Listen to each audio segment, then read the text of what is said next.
Erich Gonzalez at Julia Barreto, hindi na naibalik ang closeness. Nag-away nga ba?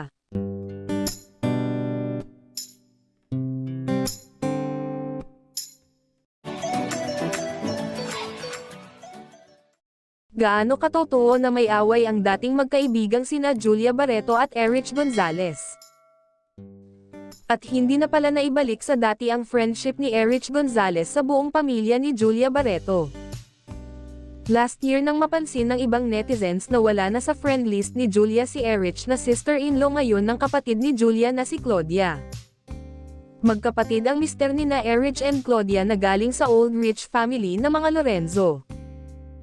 Katunayan, ito rin daw di umano ang itinuturong dahilan kung bakit no-show, umano si Erich sa wedding ng kapatid ni Julia na si Claudia na ikinasal noon kay Basti na brother naman ng napangasawa ng una.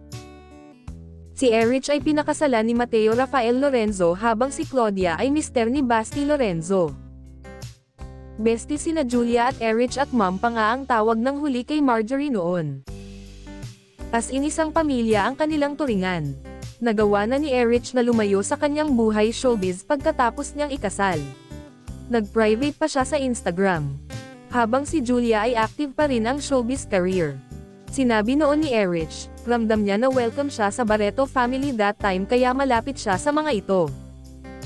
Natotoo naman dahil natutulog pa siya sa bahay nila Marjorie, sa kwarto ni Julia, base sa kanilang mga post sa social media noon. But anyway, fast forward, more than a year na since napansin ng mga matatalim ang mata sa social media na hindi na pina-follow ni Julia si Erich. At ang totoong kwento di umano ayon sa source, nung nagkaroon pala ng ghosting issue between Julia and Bea Alonzo dahil kay Gerald Anderson, di umano'y nakisimpat siya si Erich kay Bea kaya na-hurt di umano si Julia. At doon daw nagumpisa ang coldness nila hanggang naging friends no more na sila. Matagal-tagal nang pahulaan kung paano nagumpisa ang falling out ng mag-bestie. Speaking of Julia, ayaw pa ring mamatay-mate ang isyong hiwalay na sila at hindi cool off ni Gerald. Ang dahilan umano ng panlalamig ni Gerald ay dahil niyaya na raw nitong pakasal si Julia. Sa kanyang edad kasi, gusto na raw ng kapamilya aktor na lumagay sa tahimik at magkaroon ng pamilya.